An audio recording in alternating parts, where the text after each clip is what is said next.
time for another unboxing here. This is one I've been kind of wanting for quite a while, and it's taken me quite a long time to actually find one, at least for a decent price.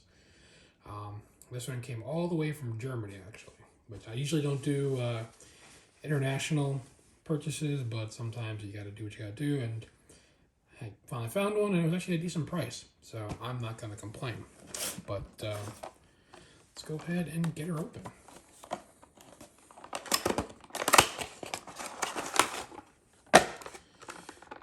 Looking good there. Let's see. Oh yeah, just as it should be. Nice Airbus A310 in the old widget colors. Now I just gotta wait for my 757 widget to come in, hopefully next week, and I'll be almost done.